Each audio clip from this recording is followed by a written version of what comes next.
பார்க்கும்போது இதுக்கான வாய்ப்புகள் அதிகமாகவே இருக்கு. ஏன்னா 2021 இப்போ இருக்க திமுக அரசாங்கம் வெற்றி பெற்று இந்த கவர்மெண்ட்க்கு வந்தது காரணமே வந்து 2 திட்டங்கள் தான். ஒன்று வந்து பார்த்தீங்கன்னா இந்த 1000 ரூபாய் ஸ்கீம், இன்னொன்று வந்து ஃப்ரீ பஸ். இந்த 1000 ரூபாய் ஸ்கீமை பொறுத்த வரைக்கும் வீட்டுல கணவன் பிள்ளைகள்னு வருஷம் முழுக்க உழைச்சிட்டு இருக்க பெண்களுக்கு ஒரு அங்கீகாரமா இதை நாங்க கொடுக்க போறோம், எல்லா பெண்களுக்கு கொடுப்போம் அப்படின்னு முதல்ல சொன்னாங்க.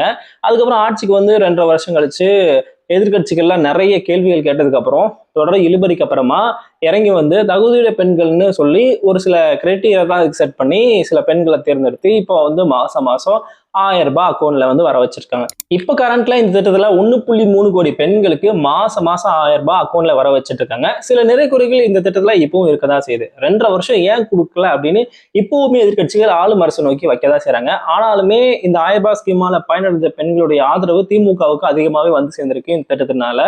திமுக அரசினுடைய நலத்திட்டங்களை மிக முக்கியமான ஒரு திட்டமா இந்த 1000 ரூபாய் ஸ்கீம் இப்ப பார்க்கப்படுது. அது மட்டும் இல்ல, மற்ற மாநிலங்களுக்கும் இது ஒரு புது ரூட் செட் பண்ணி கொடுத்துருக்கு அப்படின்னு சொல்லலாம். ஏன்னா தமிழ்நாட்டுல ஒன்ஸ் இந்த திட்டத்தை கொண்டு வந்ததுக்கு அப்புறம் கர்நாடகால கொண்டு வர்றாங்க, வெஸ்ட் பெங்கால்ல கொண்டு வர்றாங்க, பாஜக ஆளக்கூடிய மகாராஷ்டிரால இந்த ஸ்கீம் இருக்கு. ஸோ தமிழ்நாட்டை பார்த்து இப்போ இந்தியாவில் 12 மாநிலங்கள்ல இந்த 1000 ரூபாய் ஸ்கீம் கொண்டு வந்திருக்காங்க.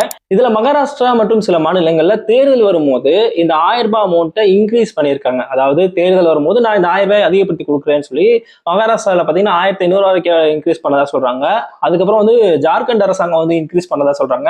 இப்படி சில மாநிலங்கள் வந்து தேர்தலுக்காக இந்த 1000 ரூபாயை வந்து இன்க்ரீஸ் பண்ணியும் கொடுத்துருக்காங்க. ஸோ இதை வச்சு பார்க்கும்போது தமிழ்நாட்டிலையும் இன்னும் ஒரு சில மாதங்கள்ல தேர்தல் வர இருக்கு. ஸோ தேர்தலுக்காக இந்த மகளிர் உரிமை தொகையை அதிகப்படுத்தலாம் அப்படின்னு ஏற்கனவே பேசிட்டு இருந்தாங்க. ஸோ அதுக்கான வாய்ப்புகள் அதிகமாகவே இருக்குன்னு இப்போ வரைக்கும்